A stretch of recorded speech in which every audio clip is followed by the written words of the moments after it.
Bonjour et bienvenue à l'épisode du 3 janvier 2018 de Suivez le lapin blanc. Nous allons faire un petit tour d'actualité. Tout d'abord, parlons de Guantanamo. À la pointe de l'île de Cuba, les Américains ont une base militaire. Ils ont aussi installé un camp de prisonniers, rendu tristement célèbre par les mauvais traitements qu'ils ont infligés à leurs pensionnaires, des gens qui ont été arrêtés dans des opérations anti-terrorisme. En fait, ce que les gens ne savent pas trop, c'est que le camp a été vidé et il est en train d'être rempli par des nouveaux pensionnaires. Plusieurs informateurs avaient avancé depuis des années qu'elle allait avoir une opération massive pour arrêter tous les gens corrompus, mais finalement c'est Méganon qui a raison. Le tout se fait de façon un peu en catimini et les gens sont envoyés à Guantanamo pour leur procès et leur condamnation. Donc, nous avons de plus en plus de gens qui se ramassent à Guantanamo. Les 4289 dossiers d'accusation sont en train d'être décachetés et traités. Selon Benjamin Fulford, il y a déjà plusieurs pensionnaires connus, dont les Podesta, les Bush et différents autres acteurs qui ont été amenés à Guantanamo. Donc, il semblerait que toutes les personnes seraient reconnues coupables par le tribunal qui s'y trouve vont séjourner à cet endroit-là. Euh, Parlons également de Chelsea Clinton, la fille d'Hillary. Elle a tweeté le 1er janvier bonne année à l'Église sataniste.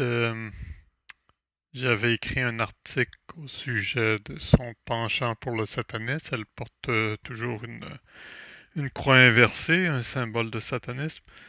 Et elle a montré ses allégeances allègrement le premier sur Twitter. Donc, elle risque fort, elle aussi, de se ramasser dans un tout inclus à Cuba pour un certain nombre d'années, certainement. Nous avons en Iran un soulèvement populaire pour un genre de coup d'État, si vous voulez, mais mené par les gens et non pas par des militaires.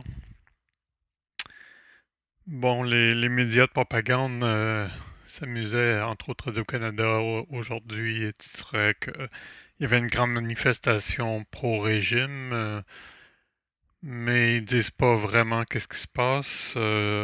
Les mollahs étaient soutenus financièrement par différents acteurs, dont principalement George Soros, mais le financement est coupé et les gens s'en sont rendus compte. Les mollahs ont plus vraiment de pouvoir, donc les gens font le ménage parce que sont un peu tannés du régime actuel. Donc c'est une bonne chose et ce serait bien que les médias disent la vérité à la place. Et c'est à suivre, mais le président américain a envoyé ses bons sentiments à la population de l'Iran en les soutenant dans leur action. Nous avons aussi en Corée du Nord qui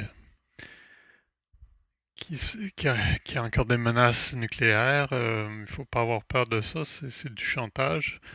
Euh, le président lui a répondu sur Twitter, mais ce qu'on apprend des informateurs autour de Q, c'est qu'il y a une opération militaire qui est prévue au mois de janvier pour libérer la Corée du Nord. Donc on peut espérer que d'ici la fin de l'année, les deux Corées vont être réunies de nouveau. Et Trump, le 29 décembre, a annoncé que le mois de janvier 2018 allait être le mois dédié à la prévention de l'esclavage humain. Et Dans le communiqué, il était annoncé qu'il allait libérer 25 millions d'esclaves. Et comme par hasard, la population de la Corée du Nord est d'environ 25 millions. Donc peut-être qu'il y a une... Peut-être c'est pas simplement une coïncidence. Nous avons également des nouvelles du côté de Julian Assange. Le 25 décembre, son compte Twitter a disparu pendant quelques instants pour réapparaître. Il y a plusieurs personnes qui sont inquiétées, mais là, certains détails commencent à faire surface. Il a été extradé en fait de l'ambassade de l'Équateur à Londres par des Marines américains. Il s'est ramassé sur un bateau de la Navy. Euh, et c'est pour ça que son compte a été déconnecté un bout de temps, puis que la Navy a parlé sur son fil Twitter de Julian Assange. Le tout a été confirmé par des gens autour de Q et par Megano aussi.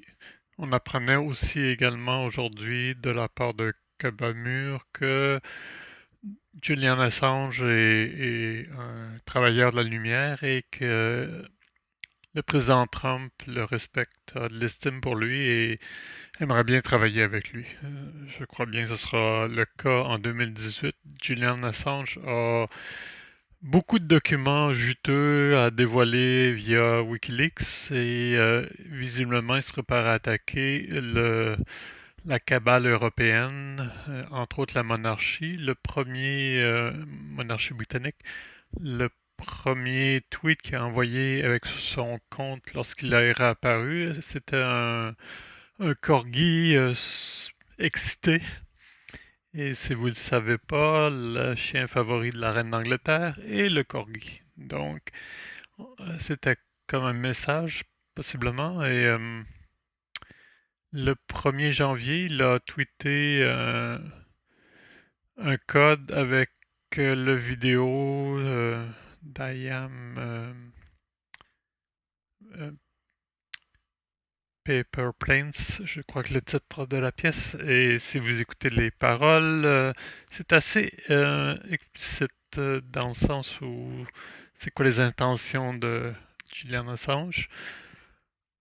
Donc, il va certainement avoir des choses intéressantes à suivre de son côté, du côté de Wikileaks en 2018. Nous allons avoir de nouvelles informations.